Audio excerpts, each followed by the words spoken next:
tem sido ameaçada e tem sido alvo, né, desse novo momento de todos os governos. E nesse sentido, para que eles tenham sucesso, a família é um obstáculo. Ela tem que cair. Por isso ela tem sido atacada. É só você ver os filmes, indústria cinematográfica. Vai ver a literatura, artes cênicas. Vai ver o entretenimento. Todos eles com um viés que mexe com a família. São ideologias disso, casamentos daquilo, feminismo disso, aquilo outro tal. Porque o bombardeio é para diluir essa unidade que ainda mantém a sociedade com os valores cristãos, morais, os valores judaicos cristãos. Nós, conscientes desse ataque, temos que sair em defesa da nossa família. O Estado quer cuidar dos nossos filhos, quer tomar decisão no lugar dos pais e das mães. Já estão trabalhando para o quê? A questão do sexo. Não é a biologia, não é a genética que define o sexo. É uma orientação que ele vai receber. Meu Deus do céu, o que é isso? É para perverter a família. Nesse sentido, a família é composta de vários componentes. O homem, a mulher, o marido, e a esposa, o pai e a mãe, e a sua descendência, os filhos. O principal componente da família é a figura masculina. Então, e nesse ataque, o homem tem recebido uma descarga gigantesca para ele ser afeminado, para tirar a voz ativa dele, da sociedade, a macheza não é machismo, a liderança, para deixar a família desgovernada.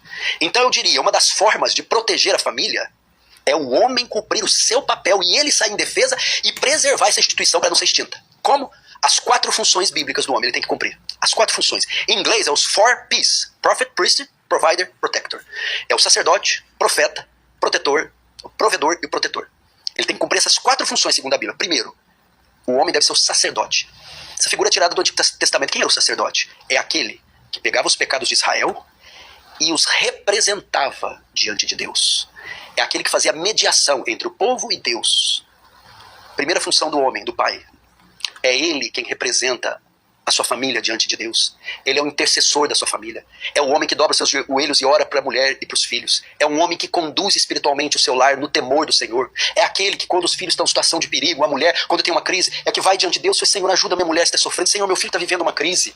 Ele deve ser um homem espiritual que anda com Deus. Segundo, é o profeta. Se o sacerdote ia diante do povo e levava as coisas do povo a Deus, o profeta é o contrário.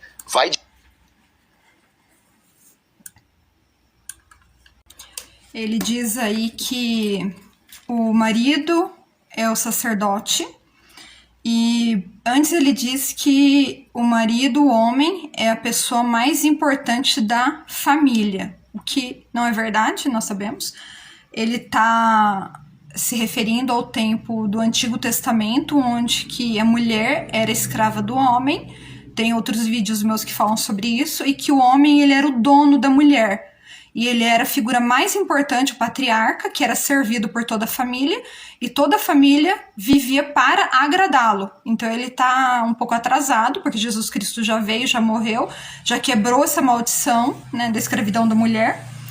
E aí ele diz que como o antigo sacerdote, que fazia expiação pelos pecados e levava diante de Deus os pecados do povo, que o marido, né, ele está dizendo aí que o homem ele é o sacerdote do lar, que é uma doutrina que é pregada não só pelos fundamentalistas, né, mas por muitas vertentes evangélicas, que é uma doutrina falsa, né, mentirosa, que nós podemos ver aqui em Hebreus. O livro todo de Hebreus fala sobre a superioridade de Cristo. Mas eu quero ler aqui primeiro, tem vários versículos, né? Porque o texto é vários textos longos, do capítulo 6 até o 10, mas você pode ler o livro todo. Aqui em Hebreus capítulo 6, versículo 20, diz o seguinte: onde Jesus, como precursor, entrou por nós, tendo se tornado sumo sacerdote para sempre, segundo a ordem de Melquisedeque. Aqui está dizendo que Jesus Cristo ele se tornou sumo sacerdote. E ele se tornou um sumo sacerdote para sempre, né? Aí fala o Senhor, Hebreus capítulo 7, versículo 22, que fala assim, sobre o juramento, é visto que não é sem prestar juramento, que aqueles sem juramento são feitos sacerdotes, mas este com juramento por aquele que ele disse, o Senhor jurou, e não se arrepende, tu és sacerdote para sempre. Quem? Jesus Cristo, novamente. Capítulo 8:1. Ora, o essencial das coisas que temos dito é que possuímos tal sumo sacerdote que se assentou à destra do trono da majestade nos céus, como ministro do santuário e do verdadeiro tabernáculo que o Senhor erigiu, não o homem. Capítulo 9, versículo 11 e 12, porque todo o texto fala a respeito da superioridade de Cristo, como ele se ofereceu o seu sangue, como ele fez um único sacrifício e uma única vez expiação pelos pecados do mundo todo, e derramou seu próprio sangue e se tornou único sumo sacerdote. Então aqui Hebreus capítulo 9, versículo 11. Quando, porém, veio Cristo como sumo sacerdote dos bens já realizados, mediante o maior e mais perfeito tabernáculo, não feito por mãos, quer dizer, não desta criação, não por meio de sangue de bodes e de bezerros, mas pelo seu próprio sangue, entrou no Santo dos Santos uma vez por todas, tendo obtido eterna redenção. Então, o que acontece? O livro de Hebreus, às vezes, eu não sei qual é o motivo que o pastor, ele fala que ele é sacerdote sobre a família dele, né? Usurpando o lugar do único sumo sacerdote, que é Jesus Cristo. Eu não entendo, porque se ele é pastor, ele deveria saber sobre o livro de Hebreus, ele deveria conhecer ou ter lido uma vez, pelo menos, sobre esse livro que fala da superioridade de Cristo, que Jesus Cristo ele veio e se tornou o único sumo sacerdote sobre nós. Nenhum ser humano pode tomar o lugar de Jesus Cristo. Então, ele acredita que porque ele é homem e porque a mente dele está no Antigo Testamento, ele não se lembra que Jesus Cristo derramou sangue e quebrou todas as maldições, e ele acha que ele é um ser superior na família. Ele já tem esse pensamento aí, né, completamente errado e antibíblico. Ainda ele falou que os 4 pilares que ele está citando ali são bíblicos. Eu gostaria de saber aonde que está na Bíblia que o marido é sacerdote sobre a esposa e os filhos e faz expiação pelos pecados e é o intercessor, sendo que Jesus Cristo é o único intercessor. Ele é o único sacerdote. Aí você está dizendo aí que o marido é o sacerdote do lar. É Jesus Cristo ou é o marido? Quem é o sacerdote do lar? Entre o povo e Deus. Primeira função do homem, do pai. É ele quem representa a sua família diante de Deus. Ele é o intercessor da sua família. É o homem que dobra seus joelhos e ora para a mulher e para os filhos. É um homem que conduz espiritualmente o seu lar no temor do Senhor. É aquele que, quando os filhos estão em situação de perigo, a mulher, quando tem uma crise, é que vai diante de Deus e fala: Senhor, ajuda minha mulher, está sofrendo. Senhor, meu filho está vivendo uma crise. Ele deve ser um homem espiritual que anda com Deus. Segundo, é o profeta. Se o sacerdote ia diante do povo e levava as coisas do povo a Deus, o profeta é o contrário. Vai diante de Deus. O profeta do Antigo Testamento, ele ia diante de Deus, recebia a palavra de Deus e comunicava ao povo. Segunda função do homem, o profeta. É ele que vai até Deus, é ele que vai até as Escrituras, estuda as Escrituras e comunica as Escrituras à mulher e filhos. Portanto, ele é o discipulador da mulher e dos filhos. Então, né, essa mentalidade também é bem estranha, né? Sendo que em Joel fala que todos profetizarão e todos serão profetas, e homens e mulheres são profetas, né?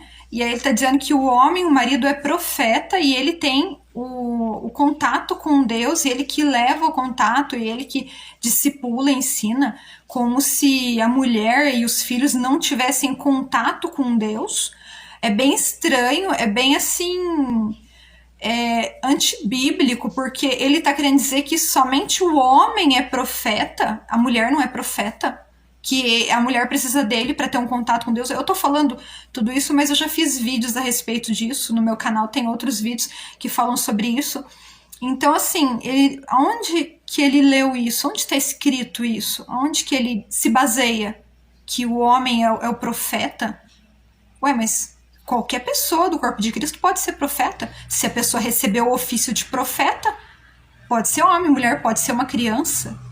Por que o homem é o profeta? Por que o marido é o profeta? Eu não entendi, de fato, né? Aonde que ele se baseia? Qualquer pessoa pode ser profeta. Não é o marido que é profeta, qualquer pessoa pode ser profeta. Quem os filhos aprendem o evangelho? Com o pai. Com quem a mulher aprende a escritura? Com o marido. Ele é o professor deles, é o responsável para quê? Desenvolver a salvação, ensinar a Bíblia, ensinar a doutrina, tirar as dúvidas da mulher e dos filhos, treiná-los biblicamente. Então, aí a mulher também ensina o marido, né? As crianças podem aprender diretamente na Bíblia, com a Bíblia, podem falar com Deus diretamente, não precisam do pai para falar com Deus. A mulher não precisa do marido para ter contato com Deus. Isso é uma doutrina antiga, muito antiga, quando se pensava lá no tempo do século I que a mulher não tinha contato com Deus, que a mulher era a única pecadora, que Deus não falava com uma mulher. Até uns 150, 180 anos atrás, os pregadores pregavam nas igrejas que a mulher não tem contato com Deus, que é só através do marido. Essa falácia, essa mentira, né? Era pregada, né? E a mulher e o homem, eles são o corpo de Cristo igualmente, os dois recebem ofícios e dons. Então eu não estou entendendo de qual local ele tirou essa doutrina, de onde falaram lá nos Estados Unidos, ele acreditou, sai pregando isso daí, não faz sentido nenhum. Ele é o provedor. Quem é o provedor? O responsável por suprir as necessidades básicas, moradia, vestuário, alimentação, educação, remédios. É um homem que tem que ter competência para dar sustento e uma vida digna. Não estou dizendo luxo, mas uma vida digna, né? Quando Adão e Eva pecam, a maldição vai sobre o homem e sobre a terra. O que Deus fala? Do suor do teu rosto, Adão, comerás, e não de você, Eva. Pastor Paulo, você tem algum problema com a mulher?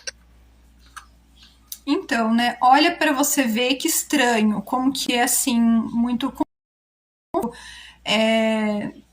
não dá para entender. Fala para Adão, do suor do teu rosto comerás o pão.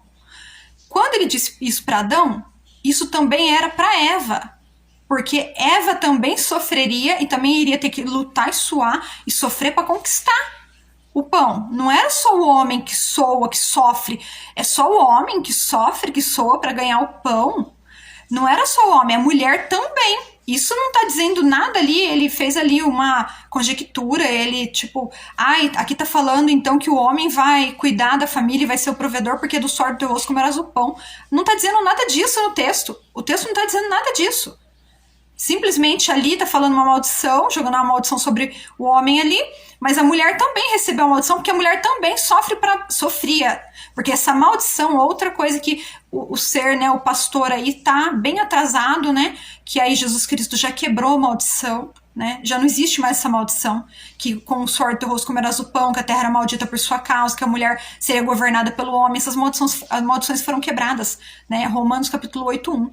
Então, ele tá, né, não sei se ele não lê a Bíblia toda, se não interessa pra ele, o que acontece? Eu sei que assim, ele tá bem atrasado, né, tá dando exemplos aí da maldição, coisas que nem existem mais, que já foi quebrado em Jesus Cristo. Não sei se pra ele não foi, ele tá debaixo de maldição ainda, né, que a Bíblia fala que aquele que quer viver debaixo da lei, né, vai viver debaixo de maldição. Então, se ele não tá vivendo na graça, ele tá vivendo debaixo da lei. Mas isso aí que ele tá citando, isso aí já foi quebrado. E quando fala que do suor do teu rosto comerás o pão, não tá dizendo nada de homem provedor. E a mulher também suava também para comer o pão. A mulher também lutava e sofria. Não era só pro homem isso. Maldito serás a terra com o suor do rosto comerás o pão. Não é o suor do rosto do homem. É do ser humano. De quem trabalhasse na terra. Então é bem assim estranho essa doutrina, essas 4 pilares aí. Bem estranho. Trabalhar? Não, absolutamente. Mas o fardo da provisão do lar não pode estar nas costas da mulher. É do macho. É para trabalhar, para completar. Outra falácia. O homem trabalha fora, a mulher também trabalha fora. Aí a hora que o homem chega, ele deita, né? Vai assistir televisão. A mulher vai pra pia, fazer comida, cuidar de criança, dar banho em criança, pôr roupa na máquina pra lavar, fazer janta, preparar a marmita do outro dia, passar a roupa dele, preparar a roupa dele pro dia seguinte, preparar o almoço pra todo mundo, limpar a casa. E enquanto ela tá trabalhando até meia-noite, ele tá descansando. Depois ele janta, vai tomar banho e vai dormir. Então, aonde que o fardo pesado tá nas costas do homem? Aonde? Que as mulheres, que eu conheço muitas mulheres que eu atendi por mais de 15 anos, muitas, milhares de mulheres que me contam e me contaram histórias. Elas chegam em casa, o marido vai deitar, vai descansar, vai ver futebol, ou outras coisas, e elas vão pra cozinha fazer janta, cuidar de criança, dar banho em criança, eles não fazem nada. Raríssimos homens, graças a Deus, o meu marido que faz tudo, ele não me ajuda porque não é minha obrigação cuidar da casa, é dos dois. Porque a mulher trabalha fora e o homem trabalha fora, os dois cuidam da casa. Não é que ele me ajuda, não, ele faz a parte dele. Então, exemplos de milhares de mulheres que eram assim, que o homem e a mulher trabalhavam, às vezes o homem chegava até mais cedo. Aí a mulher tinha que ir pra cozinha, fazer janta, fazer marmita, preparar a roupa, passar a roupa dele pro outro dia, preparar a marmita dele. Tinha uma colega, uma cliente, que ela tinha que acordar 4 horas da manhã, porque o marido dela não comia comida esquentada. Tinha que ser a comida do dia. Então ela tinha que acordar 4 horas da manhã pra fazer comida no dia pra ele comer. Aí você vem falar pra mim que o fardo pesado tá nas costas do homem? Não dá um banho numa criança, não troca uma fralda? Onde que o fardo tá pesado nas costas do homem? Aonde? Né? Aí vem falar que a mulher não é provedora. A mulher tá ganhando dinheiro tanto quanto o homem, e às vezes muito mais que o homem. Que eu conheço muitas mulheres que ganham muito mais que o marido, e não tem problema nenhum nisso. Que a mulher também não vai humilhar ou ser superior ao marido, porque o dinheiro do casal é um só. Aí a mulher, ela ganha mais que o marido e o provedor é o homem? Como assim? Isso não se sustenta. Na verdade, isso daí é uma falácia, né? Outra falácia. Pode ajudar, mas peraí. A grande fatia do orçamento mensal deve vir do homem. Ah, mas se vira, vai estudar, vai trabalhar. Se prepara. É a função do homem. Porque hoje as mulheres estão dominando o mercado de trabalho. Claro, tem a influência do feminismo, aquela coisa toda. Mas porque muitos homens pararam no tempo. Os homens não estudam, os homens não aperfeiçoam o seu ramo, não galgam grandes degraus na sociedade. As mulheres estão em primeiro lugar no vestibular, nos concursos, etc e tal. Mas então, o homem deveria se preocupar com isso e dar uma vida digna. E o quarto, provedor. É o protetor. É aquele que se coloca entre a sua família e o perigo que ameaça. Quer natural, quer espiritual. Ele que se coloca entre os dois. Então, tipo assim, ó. Tá tendo um negócio lá na escola e estão ameaçando tua filha.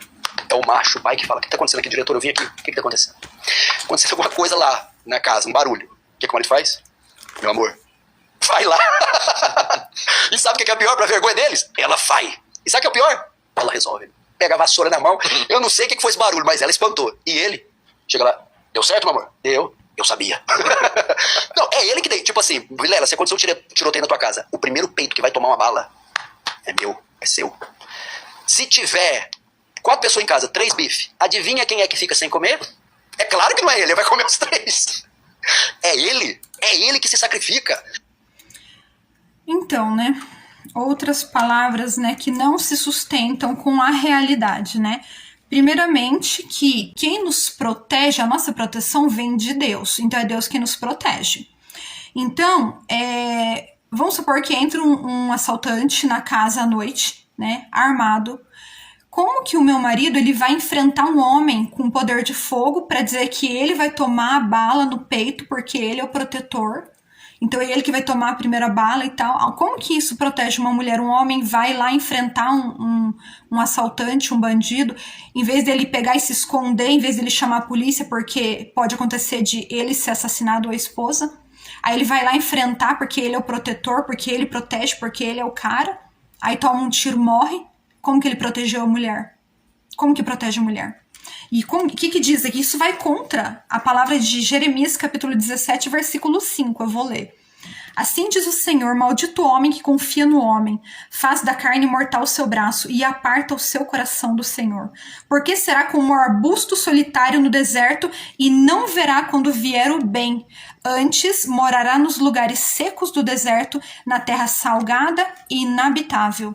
O homem que confia na sua própria força, a Bíblia diz que é maldito. Então, se você acha que você fez jiu-jitsu, que você fez karatê, que você fez defesa pessoal, ou que você faz clube de tiro, e você tem poder para proteger, para fazer alguma coisa, e para ser um Superman, não sei o que vocês pensam, e a mulher, por exemplo, você está trabalhando lá no seu trabalho a 50 quilômetros da sua mulher, como que você vai proteger a sua mulher? A sua mulher está trabalhando a 30 quilômetros de você, como que você vai proteger a sua mulher? Como que você é o protetor? Você é Superman? Vem voando? Então, como que você vai proteger? Então, assim, quem nos protege é Deus, né? E a pessoa que confia em si mesmo, na sua própria força, é maldito. É isso que a palavra de Deus diz. Sobre a questão de comer, é porque o homem fica sem comer, não se sustenta. A minha avó sempre contava histórias. Quando eles iam comer, as mulheres ficavam por último, os homens comiam primeiro. O que sobrava, as mulheres comiam no fundo, não na mesa. As mulheres, elas sempre comiam o que sobravam. Então, isso aí não se sustenta, isso que você está falando. Agora, eu não sei na sua casa, né? Mas na realidade, no mundo, na história, a mulher sempre comeu o que sobrava, o resto. Isso é o que tá na história. Ah, porque tem que ficar sem dormir. Ele que vai ficar, não é a mulher e os filhos. É ele que vai correr o risco, não é a mulher e os filhos. Se um cara for saltar, é ele que vai sair rolando com o cara. Por isso eu aconselho homens. Faz uma academia. Faz uma arte marcial, defesa pessoal. Eu, por exemplo, sou faixa azul de jiu-jitsu. O que adianta? Jiu-jitsu. Professor Diego Galante, que por acaso quebrou meu dedo, sabe? Fui evangelizar ele, chamar ele pra igreja, acho que não gostou. Eu tô 4 meses afastado. Não, brincadeira, foi um acidente com o Diego, gente boa. Diego, tem que voltar lá, hein? Mas uma academia, sabe? Pra intimidar o inimigo. E botar os caras pra correr. Então faz boxe, faz... E o papel da mulher? Vamos lá. E o perigo espiritual também. Também? Ele se coloca entre o perigo natural e quando não é ladrão é demônio. Como é que você faz? Você corre, Vilela? Aí, qual é o jiu-jitsu pra demônio? Aí é quase o mesmo que o sacerdote. Ele vai orar, ele vai guarnecer sua família em oração, vai falar, Satanás, aqui não. Aqui. E a mulher não tem autoridade contra o demônio, contra a ação maligna. É complicado, né? É difícil. É um rebaixamento da figura feminina, né? Da autoridade feminina. É bem complicado.